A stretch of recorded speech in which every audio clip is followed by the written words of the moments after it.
Hello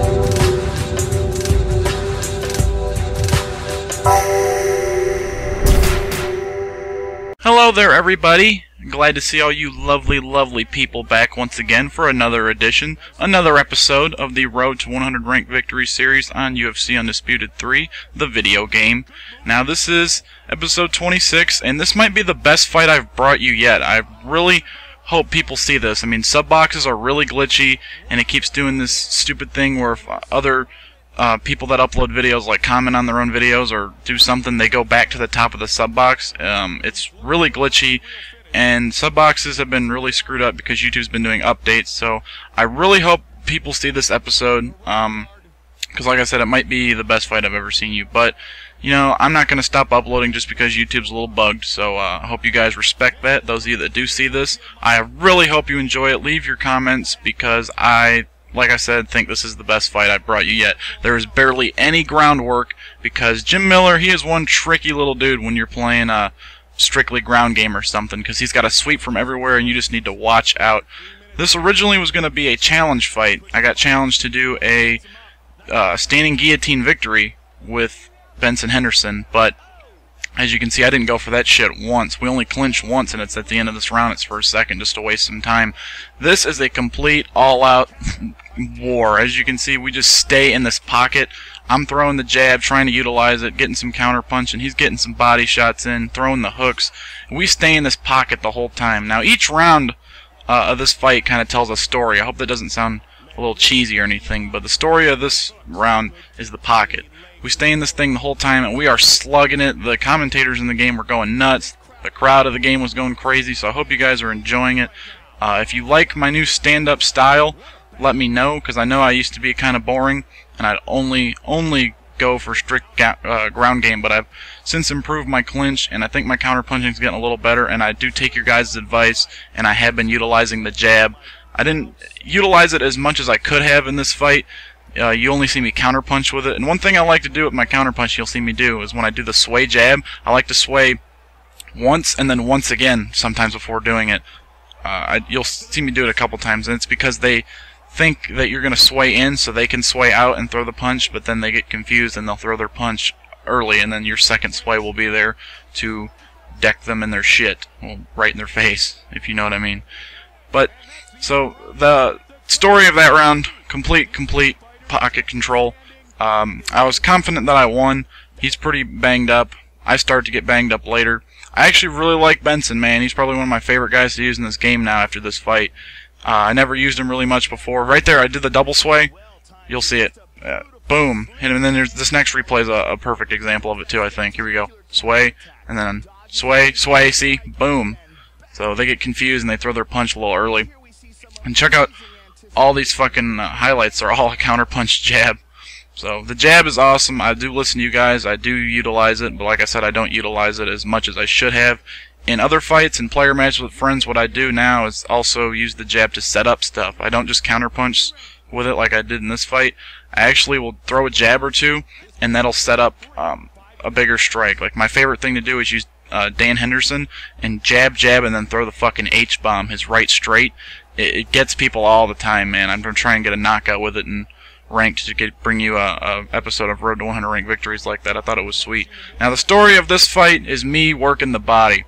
Now, I tried to go back to the pocket, but he didn't seem like he wanted that. And I did that right there as a trick. I threw 3 times to his body, and then I went to his head, and he thought I was going to throw the body again. So, quick little tip for you guys. So, change it up. They get confused. If you're really good at changing it up, you're going to get a lot of clean shots off. Now, he kind of outstrikes me in this round, but as you can see, we're just not staying in the pocket at all. We're just backing up and swinging in the pocket occasionally and then backing right back up.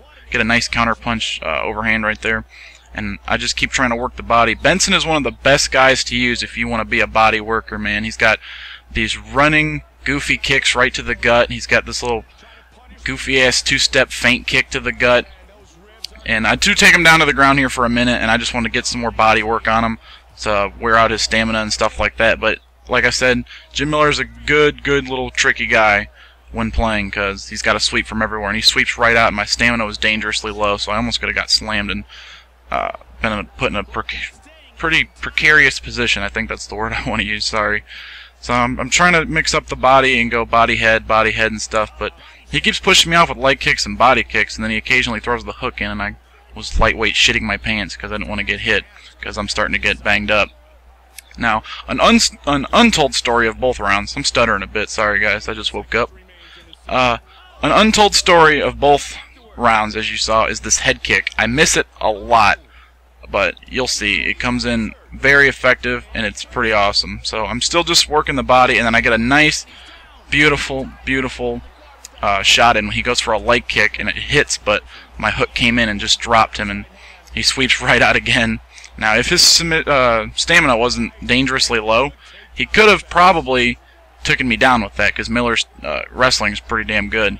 But me working the body paid off completely, and once again, there's that head kick. I miss it again. I thought he was going to shoot right there for some reason, but he doesn't shoot at all, which is pretty cool of him.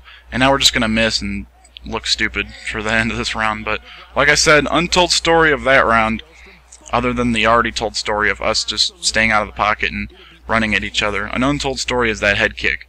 I go for it so many times, and I just miss it and miss it and miss it. I think I threw it a good like 8, 9 times that whole fight. And this is the counterpunch I marked out for a little bit ago. Boom, overhand. I think my counterpunching is getting good, guys. If you agree, let me know if there's anything else I can do to improve it. I do love to take your guys' advice. As I said, I've been doing it with the jabbing and the swaying and stuff. I do like to listen to you guys. I love common criticism. You know, people that can be kind of harsh in a nice way. Like one guy left me a comment on one video saying, not trying to be mean, but your ground game and your play style is kind of annoying, and a stand-up style is better to watch. And I agreed with him. I said that was nice. I like when people can talk like that, and I can take it nicely. You guys don't always have to be dicks about stuff. I'm not saying you guys are, but people in general. Like, I like when people can kind of be a dick in a nice way, you know what I mean? And there's the head kick. I hit it once. This is going to be the story of this round. This is a quick round. I hit the head kick once, and it's going to be coming up soon. I'm trying to feint some jab right there. It doesn't really work, and then he's piecing me the hell up. As you saw, he knocked me down early in the fight. Get a nice one there, and then I catch him off guard, coming up here soon after a little bit more exchanging. Like I said, untold story of the head kick. I know I've said that a lot, but you'll get what I meant. I only throw it like twice in this round, and I already hit it the first time, as you saw. And now it is coming up again, and I'm finally going to get it, and he goes down. And I like doing this. I don't see many people doing this. Like, I didn't think the ref was going to end the fight for some reason, so I put myself into a better position and worked a little bit more. And even if the fight wouldn't have ended on that, I still would have had side control, and his body and head are so messed up that a couple more knees or a couple more elbows could have rocked him again and easily won me the fight. But I get the win. Didn't even really need the position, but I thought it would have been useful. Like I said, could have just ran back in and shot some more knees and some more elbows, dropped the bombs, and it would have got another rock if he would have stayed safe and recovered. But I win. I hope you guys enjoyed this episode. Like I said, I think it's a really good one, so leave a like and let me know what you think of my stand-up.